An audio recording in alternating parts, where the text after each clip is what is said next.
Жақсы күн достар, қымбатты менің оқырмандарым, көрермендерім.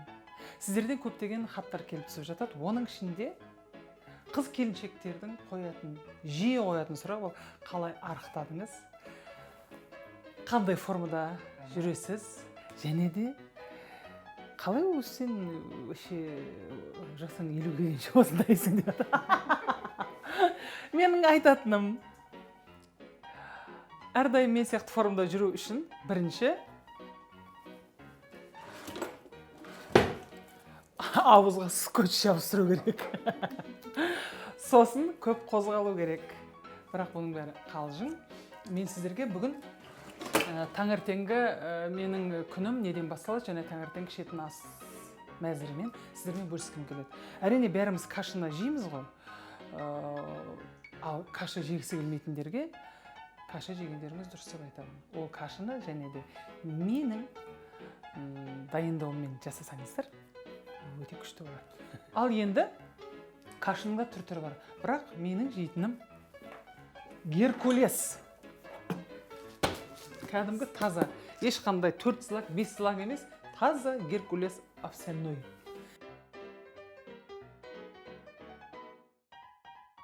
Бірінші суды қайнатып аламыз. Егер де бір кесе каша жасайтын болсаңыздар, бір кесе каша жануыңызда неше адам бар? 4 адамға менің жануыма бір кесе каша әбден жетіп жатыр. Бір кесе кашаға 3 кесе су құямыз. Ол суды бірінші қайнатып аламыз.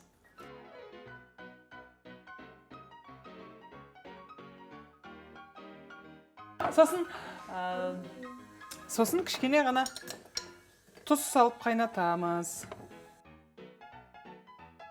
Суды бірінші қайнатып аламыз. Сосын бір кесе каша. Су қайнасын. Нанды аз жеу керек. Таңертеңгісін мен қатқан нан жеймін. Қазір нандың мынандай отрубной дегені бар. Осы нанда кашаны қайнатып қойғанша нанды жұқалап кесіп 10-15 минутқа, бір 10 минутта неге қойып алуымыз керек? Духовкаға. Сосын бұл қытырлақ әдемі сухарик болады.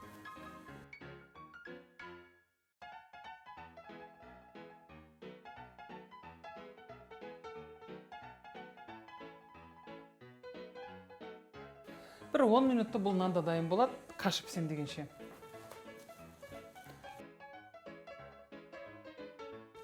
Бұл енді таңертеңгі ас, әрине каша, сухарик дейміз.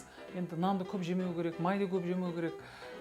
Бәрінен де үнемдеп кішкене жеу керек. Сосын негізі таңертең тұрғаннан кейін бір 15-20 минут өзіңізді жаттығу жасауға үйретсеңіз, ол тіпті керемет болады. Өйткені жаттығу бұл адамды қозғалуын, қан жүгірту, денсаулыққа пайдалы және де күніңіз сіздің көңілді өтеді.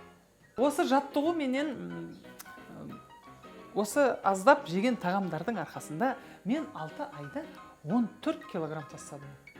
1,5 жылда 20 килограмм тастадым. Сөйтіп сол формада жүрмін әлі. Мінекей су қайнады қазір. Сосын кашаны еш уақытта сүтке жасамаңыздар. Каша тек суға пісу керек.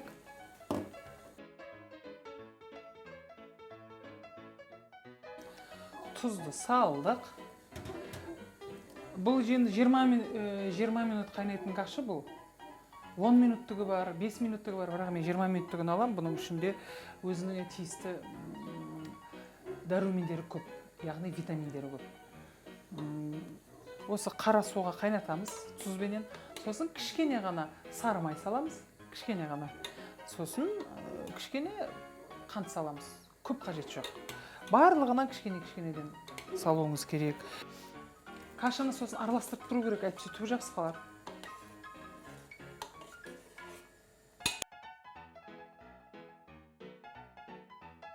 Майдан да көп салмаймыз. тағы да облегченный май жеп жатырмын, жеңіл май ғой деп тарсылдатып нанға май жеп. Сосын неге мен облегченный май жеп жатырмын ғой, неге семірдім дейсіздер. Мына одан да майлылығы дұрыс, кішкене ғана май. Мінекей саласыз.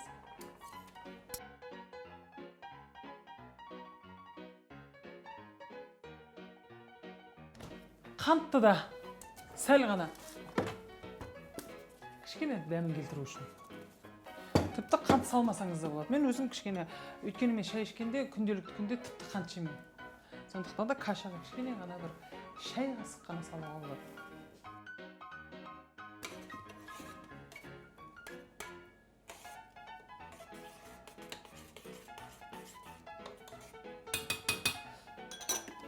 Жақсылап араластырып тұруларыңыз керек.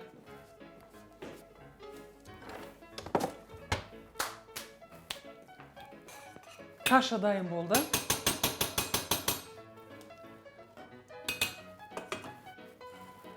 Сөндіргеннен кейін бір 5 минут тағы тұру керек бұл.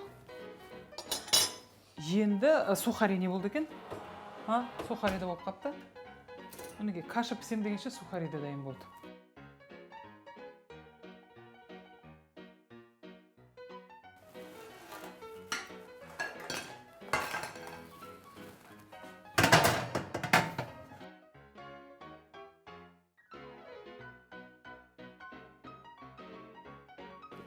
Сухарик те 15 минутта дайын болды, сухарики. Енді қандай порция жеу керек еді? Ең маңыздысы сол.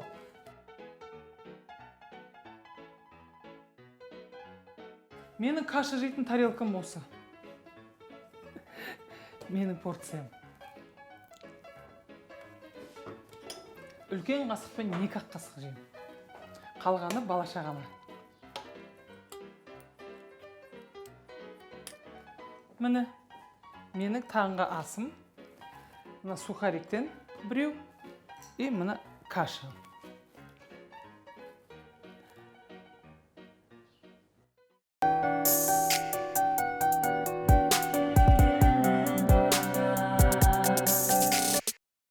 Бағдарламаны көрер алдында Жеңіс шоу YouTube каналына қосылыңыздар. Демеушісі емдеу сауықтыру кешені Оқжетпес, Алматы филиалы. Сәлем достар. Бүгін менде қонақта 8 қырлы бір сырлы. Өзі музыкант, өзі әнші, өзі спортшы. Тағы қандай қырлар бар екен, қазір әңгіме барысында білеміз. Менің бір жақсы көретін, әлі күнге дейін еркелетіп, Серік Унька деп қоятын Серік Ибрагимов. Рахмет. Шақырдыңызға рахмет апа. Қуаныштымын келгеніме. Серік, сенің соңғы кезде мен көп жаңалықтарын көріп жүрмін. Сондықтан да соны пысымласын бассақ, қазіргі бүгінгі таңда Серікте қандай қызықты жаңалықтар бар. Менің білетінім, Астанада концерт бердің, Қызылордада концерт бердің. Сол концерттер әлі жалғасын табуда ма? Не қызық, не жаңалық болып жатыр? Енді сіздің де бағдарламаңыздың аты өзіңізге сай екен ғой, жеңіс шоу, жеңіс туралы кішігірім жетістік деген сияқты нәрселер ғой. Сондықтан әуелі сол енді Алланың қалауымен мен бойым кішкентай болып тұр енді. Сіздің бойыңыздың болып тұр. Астына бір көрпеше қойып алсам ба деп тұрмын. Отырайын мен нормально әлде. Жоқ, нормально, әдемі отырсың. Просто кішкентай болып қалмайын. Ойлап қалмасын, негізі денем дәу. Кішкентай кезіңнен бастап сонда сен ән айтып бастадың ба? Иә. Кішкентай кезімнен сол 4-5 жасымнан бастап ән айтып бастаған ғой, сол марқұм Владимир Бовка деген тағамыз бар еді, нағашымыз. Сол кісі көрші тұрған, ол кісі. Сол кісі не жасап берді? Кішкентай домбыра жасап берді. Содан бастап Мейрамбек Бесбаев ағамыздың Бозторғай деп. Қызылорданың Бозторғай болдың ғой. Иә, бұдан да 10 тон жоғары айқайлап сол Наурызда өлең айтқаннан басталған. Мектеп қабырғасына келіп, сол ұстазым Құлахмет Нәлтай барға тәлім тәрбие берді, және нағашы атамның үйіне үнемі домбыра ойнап тұратын. Домбырасына қызығып, соны айттан қалап, бір күні алып кетіп қалып, ұрсады атам. Сындырып қоясың деп, соны қызығам, тартам, ойнаймын, бір күні береді. Сөйтіп нағашыларымнан жаңағы өзіңізде айтқандай тәрбие Тал бесіктен және әкемнің қанымен анамның үстінен бір өнер, бір болмаса бір жақсы жағымның барлығы осы сол кісілердің арқасында болып жатқан дүние. Сондықтан ата-анама мың алғыс, мың рахмет. Ата-анаңыз былай әу дейтіні бар болып тұр, иә? Иә, әкем әу дейтіні бар. Жаңағы нағашыларым ол дала күйшілер деп айтады ғой, нотасыз күйлерді орындай береді. Ал менің сол әке жағымның аталары ақындар болған, жаңағы имамдар болған, молдалар болған. Сенің тегің бәрі тегіңнен келіп тұр екен ғой, тегің дұрыс болып тұр ғой. Ал енді нағашыларыңда күйшілік бар екен, аталарыңда ақындық бар екен.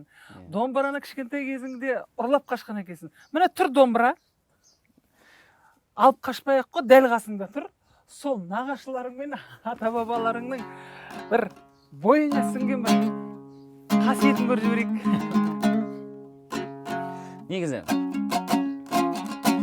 домбырамен өзімнің ағайын туыстар біледі, достарым азын-аулақ біледі, көп жерде айтпаймын, сол шынымен де бірінші рет шығарып орындайын деп тұрған, тартайын бір көрсетейін деп, себебі маған айтып жатады әйтеуір. Ал кеттік. Домбырамен неге айтпайсың деп, сондықтан енді бекер келмейін деп, осы жерге бір ақындық өнерімді көрсетіп жіберейін енді.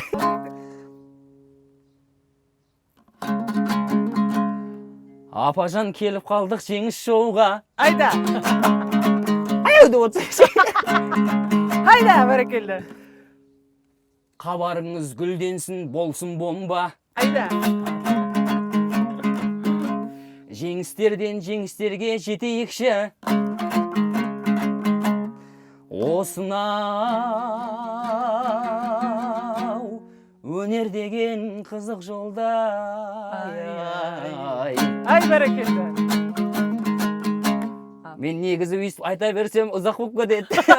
Осы жерден қайырлай салайын, болсын точка. Негізі дайындалып кел десем, біраз кәдімгідей шырқайын деп тұр кезде. Шырқайын деп тұрмын негізі бар ғой. Дұрыс. Бірақ енді әу демейтін қазақ жоқ. Нағыз қазақ емес, нағыз домбыра дегендей, сондықтан домбырамен де бір әу деп жүрейін. Енді тілің мен домбыра бірге шығыпты ғой, айтуыңа қарағанда.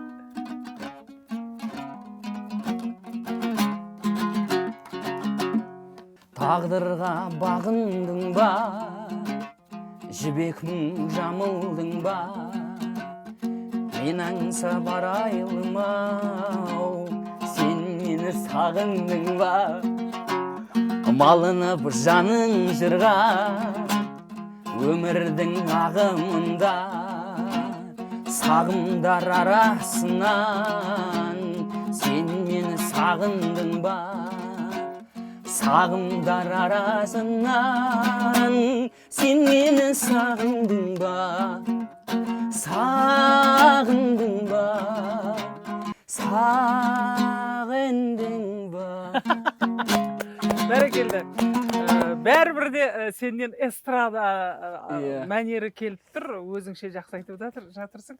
Жаңағы Мейрамбек айтатын болды ғой, мына жазбай қылып жүр ғой мені сағындымдар. Негізі шынымен кішкентай кезімнен бастап сол домбырамен ән айтып дайындалымшы деп, сосын домбыра енді ойнай аламын ғой, шерте аламын ғой дедім дағыны. Колледжге түскеннен кейін маған таңдау келді. Негізі өзім әншілікке түскем. Ойлаңызшы, 9-шы сыныптан кейін 14-15 жасар серік, құлағым қалқиып қалған кәдімгідей. Бірақ оған дейін біраз конкурстарға барып келгем. Құлақтың үлкен болған жақсы ғой, жақсы естиді. Сол несі арқасында әйтеуір оқуға түсіп кеттік қой. Сөйтіп барып әннен тапсырдым, енді айқайлап өлең айтып бердім енді. Ана жерде ойбой даусым деген енді қатты жеңіске қатты тұғын менің. Сөйтіп әр ойланып, бер ойланып маған айтты, сен нең жақсы екен деді жаңағы. Дыханың? Даусың барлығы жақсы, музыкальность бар сенде, музыкалық қабілетің жақсы. Енді неге түсінге вокалға тапсырамын мен? Вокал деген үйреніп алғам, сен ауылдан шыққаннан кейін. Вокал? Иә, бір әнші болсам екен, вокалға барайын деп. Сөйтіп ойлатты, айтты, сен негізі даусың әлі өтпелі кезеңнен өтпеген. Ертең 1-2 жылда біз саған дауыс қоямыз. Даусымен кезде альтино ма бірдеңе болып тұрды. Енді кішкентай жіңішке дауыс. Бұндай қазір тенор емес. Бұндай баритон емес десем. Сонымен сен басқа аспап, басқа бір мамандық таңда деді ғой маған. сөйтіп мынаны көрсетеді жоқ болмайды, мынаны көрсетеді жоқ болмайды, біз ана оркестрден ғана көретін мамандықтар көрсетіп жатыр. Баянды өзім таңдаған жоқпын, домбыраны таңдаған жоқпын. Енді домбыраны былай да ойнау білем, Иә. баянда да ойнай аламын деп тұрсың ғой. Деп енді шамалы не қылсам. Бірақ десе де әрқайсысының өзінің бір қиындығы бар ғой аспаптардың. Сөйтіп жаңа Асанәлі, Болат деген ағайларымыз бар. Сол кісілер келіп айтты маған: "Серік, сен духовой отделениеге түс. Бір соқпалы аспаптар бөліміне түс. Сол жақтан әншілігіңде аспабыңды алып жүре бересің." Мына мысалға мынандай аспап бар деді, кларнет деген аспапты көрсетті. Бұл аспап мен ойбай шошып тұрмын ғана, аспапқа мүлдем өмірімде көрмеген, ауылдан келгеннен бері оркестрде ғана ойнайтын білем. Сөйтіп осы таңдасаң, сен қосымша саксофон ойнап үйреніп аласың деді де өзі.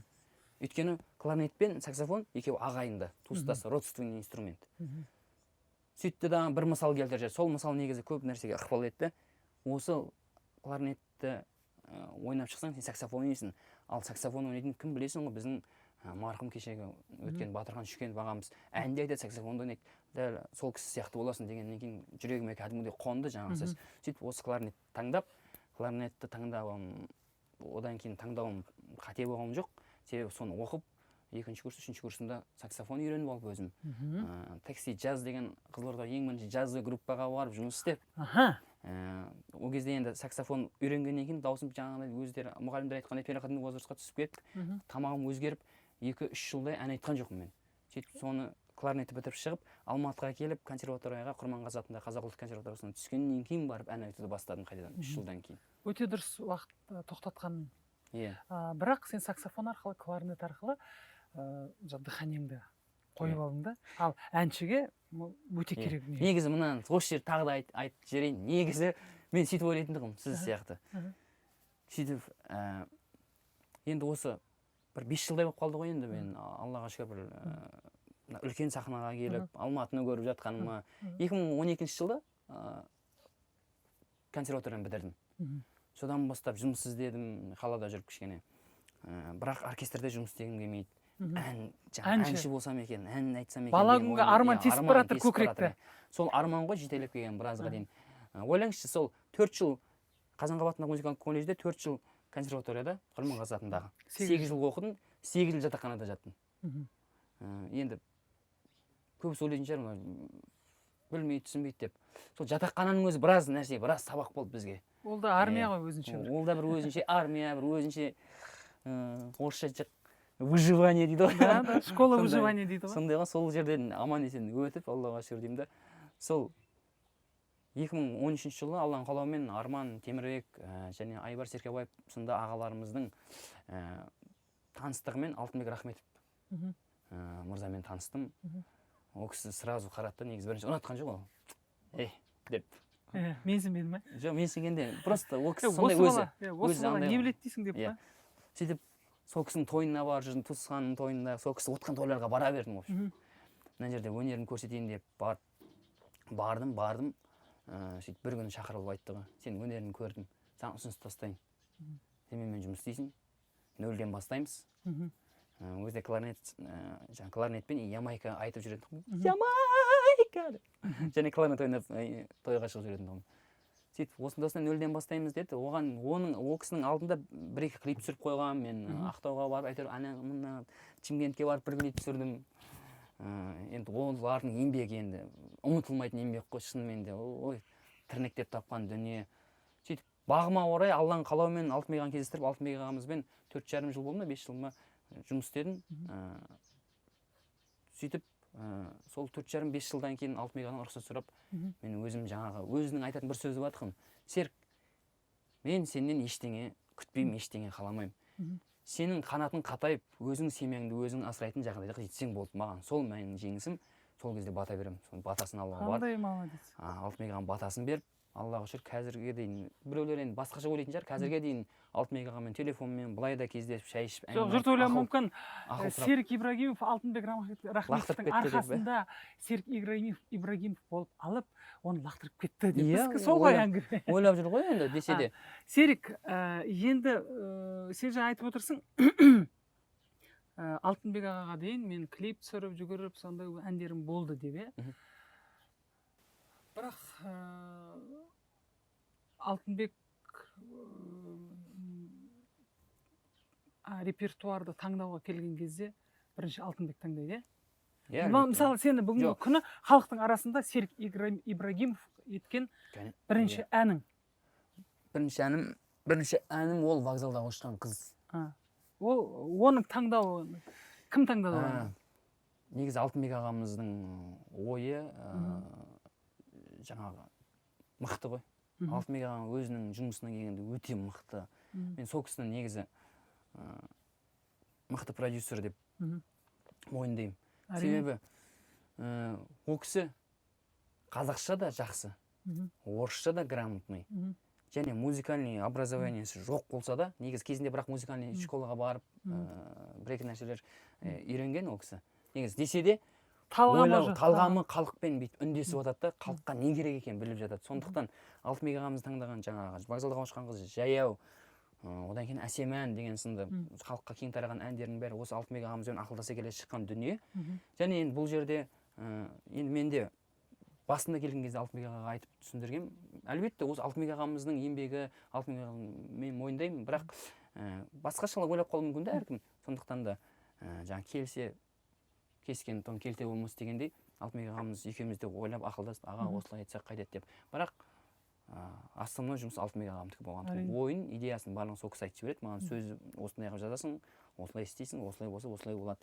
Былай ауыстырайық деп. Сондықтан бірінші халыққа танымал болған Алтынбек ағамыздың тауып берген Жүрдек пойыз. Вокзалда ұшқан қыз деген ән.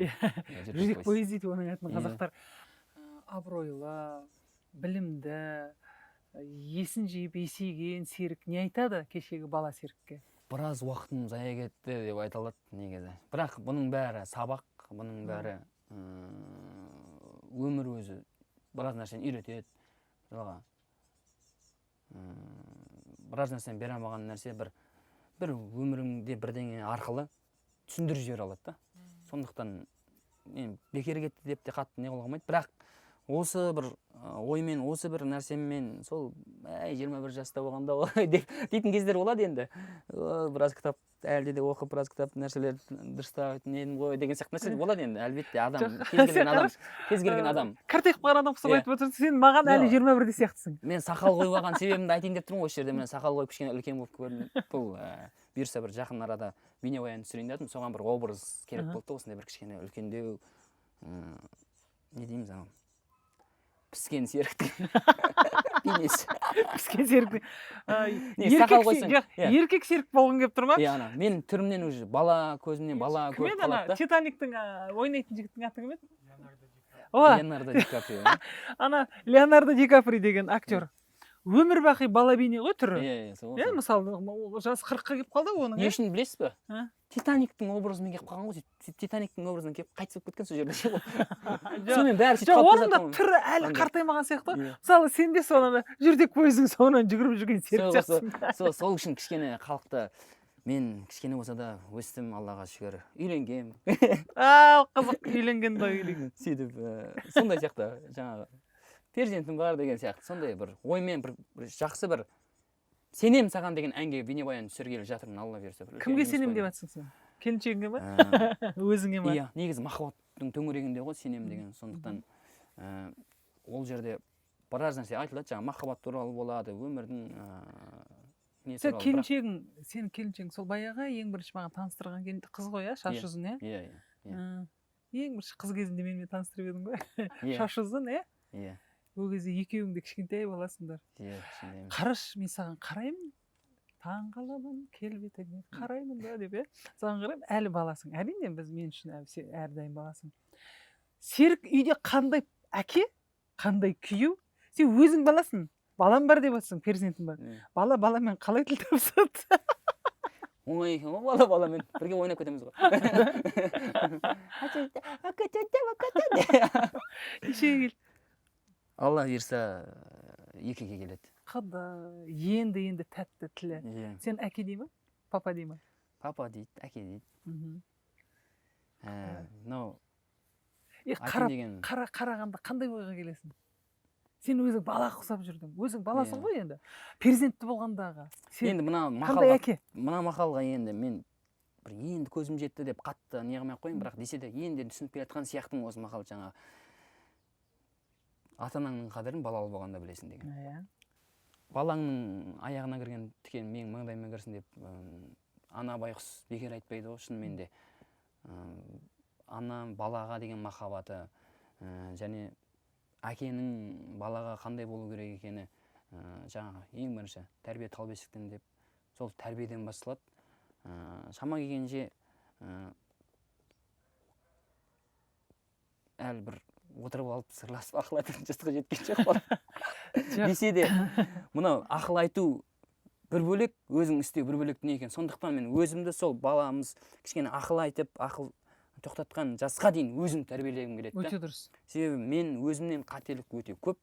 Пенде, ешқандай пенде бір қателіксіз deyip, тап-таза деп айта алмаймын. Сондықтан мен өзімнің ісімді, өзімнің жаңағы жұбайыма деген сыйластығымды, көзқарасымды, әңгімемді, ата-анама деген көзқарасын балам көріп өссе деймін да, сол менің ақылым болса деп ойлаймын. Сондықтан бос сөз бірдеңе, ей балам, сен ішпе деп отырып, сен анау кешегінде әңгіме ғой, ей балам, болмайды, біреудің артынан айтпа деп отырып, өзі ана мемлекет осындай деп отыратын адамдар дұрыс емес та, ол ақыл, ол басынан бастап дұрыс емес. Жалпы баланы 5 жасқа дейін, әрі кетсе 8 жасқа дейін тәрбиелей алады екенсің. Сол жасқа дейін ғана бала сізден қабылдай алады екен. Енді мен де бала тәрбиелеген анамын ғой, сондықтан да өте дұрыс сөзіңмен емес, ісіңмен тәрбиеле. Сосын мүмкіндік болса тілі шығып, қазір түсініп келе, бәленің бәрін түсінеді ол 2 жастағы бала. Онымен үлкен адамша сөйлессең, ол ертең өзіңе серіктің қасында серік болып жетті саған. Ойындағы өзіне ұнамайтын қандай мінез бар? Болады ғой, мінез дейміз бе, әдет дейміз бе, жаңа шет жағасын өзің айтып отырсың. Болмайды деп соны бірдеңені орындап қаламыз ғой деп. Я болмаса, жалпы серік өзіне мен осындаймай деген қандай? Мен тез ашуланамын. Сосын кейін ашуланғаннан кейін өкініп қаламын артынан. Кішкене уақыт өткеннен кейін неге үйттім, неге сабыр. Сондықтан осы нәрсемен әлі күресіп келе жатырмын. Шамам келгенше, бірақ десе де адам жаңағы өзінің несін жеңу керек екен да. Ашуын жеңіп, шамам келгенше. Өз ашуын өзі жеңген ғана батыр дейді ғой. Біреуді бірінші өз-өзің жеңуің керек дейсің ғой. Ол батырлық емес дейді. Ол өз ашуын өзің жеңген батыр дейді. Сондықтан осымен күресіп келем әлі күнге дейін, шамам келгенше. Жаңағы көбінесе жолда жүреміз ғой. Сахнада да болады, өмірде де болады. Жалпы өміріңде мына бала шағыңмен болған оқиға ма, келіншегіңмен болған оқиға ма, сахнада болған оқиға ма? Осындай бір қызықты оқиға. Негізі қызықты оқиға көп жеңіс апа. Мен көбісін ұмытып қала беремін ше. Бірақ бір қызықты нәрсе айтып берейін. Сахнада жүрміз, неде жүрміз. Осы жаңағы жан дауысқа шықтым ғой, мен жан дауыс, тек қана жан дауыс айтқым келеді. Кез келген тойда, басқада жан дауысқа шықтым. Шығып осыдан бір жарым жыл бұрын ғой. Сол бір 3 жыл, 4 жыл болды жан дауысқа шығып кеткеніме. 3 жыл болды. Бірақ шамам келгенше любой жерде жан дауыс, бірақ десе де мен барлығын айтып жүрмін да, сөйтіп бір тойда өлең айтып жатырмын Ақтауда. Тойда өлең айтып жатырмын. Bir жағынан қызық болсын, бір жағынан жаңағы алдындағы сұраққа жауап берейін деп қалдым. Дыхание деген сұраққа жауап берейін деп қалдым. Сөйтіп ән айтып тұрмын. Тамам қышып бастады. Бірінші ән кетті, екінші ән кетті. Кез келген жерде ақпаратпен айта беретін тұғым енді. Тамам жүрді. Үшінші ән кетті. Бірақ 8-9 әнге дейін шыдайды, тамам. Ары қарай өшіп қалатын тұғын да, бір 3-4 сағаттан кейін ашылатын тұғын. Сөйтіп бірінші ән кетті, екінші ән кетті, үшінші ән кетті. Бақыт директорым бар. Бақытқа қарадым да, Бақыт өзі мен болмаймын деп көзіммен түсіндіріп, мен айта алмаймын ғой микрофонмен. Бүкіл халықтың алдында тұрмын. Мына әнді айта алмаймын ау, Бақыт деген сияқты көзіме қарап, не ала берсем, 4-ші әнді қойып жібереді ғой. Ол жаңа живой минуспен. Үш тамам өшіп қалды мен, бітті өшіп қалды. Және ана ән ғой, осыдан бір жарым жыл, 2 жыл бұрын шыққан. Үйлендім мен, бойдағы емеспін. Жоғарыдан бастата, үйлендім мен, бойдағы емеспін деп кету керек та. Сөйтем де микрофонды аламын да. Шықпайды.